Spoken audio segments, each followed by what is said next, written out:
Dr. Qanta Ahmed, author of In the Land of Invisible Women. Thank you for being here. What I think is also fascinating, building on what Atika said, is that we now know that the ringleader here, Abaoud, actually used social media in Spain, specifically to target women. Why are they going after women? Why are women falling into this trap? So I think there are some reasons that are similar to men going into this and some that are separate.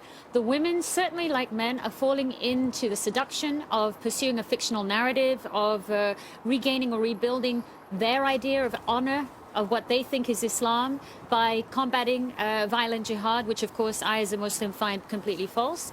But we know from research by some of the world's leading scholars, an Israeli scholar, Dr. Anat Berko, author of The Smarter Bomb, all about female Palestinian suicide bombers, that they often have lives populated by loss, failure, bereavement, divorce, childlessness. So they're looking for a way to make a new identity. I think things will become clearer as we see the motives of this particular female suicide bomber that we've had in Paris. I think it's multifactorial. And perhaps people are less suspect of them. Perhaps they can fly under the radar more. Women are seen as life-giving and are seen as mothers and rearing children. And so the idea that she could make herself willingly an agent of death is rather alien. And we also have to remember, and I've said this, I'm sure, before, that our fascination with the gender of the suicide bomber should probably be much less emphasized than the entire movement of jihadism of this nature.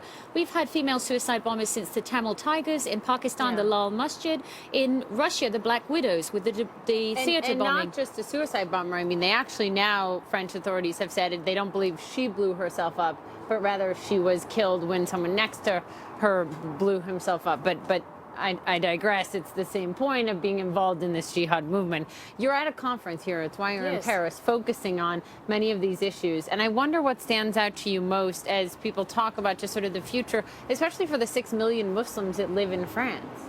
So I think that there is a great deal of anxiety, which I think is appropriate. I was here with the Council of Europe in Strasbourg at a meeting discussing the balance between freedom and control in response to extremism. And many people are actually afraid that the pressures from jihadism are going to somehow change French democracy.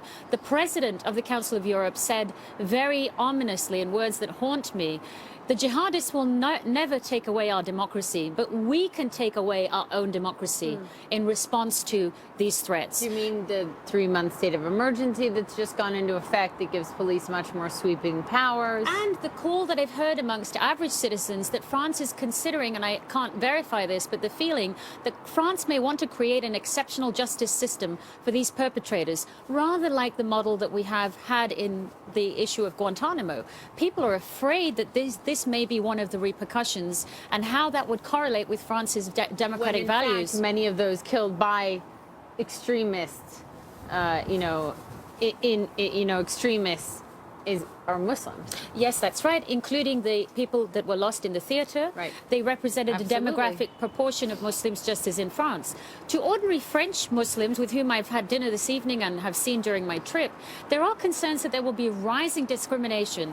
They've informed me, French professional classes, that already before Charlie Hebdo, there were some barriers that French Muslims could perceive. Now they feel after these actions, it will be hard for their children to rent apartments, have equal opportunities in employment, or be generally looked upon with suspicion. But additionally, French Muslims who are very, very much culturally and by birth French are concerned, like all the other French citizens I've talked about the rise of the National Front Party, Marine Le Pen, and the fact that she wants to seek a bunker mentality, isolationist, disconnected from Europe, France. We'll see what happens in the December election. She's certainly doing well, and this has sort of rallied support behind Le Pen. We'll be watching. Thank you very much, Qanta. Nice to have you here live with us in Paris this evening.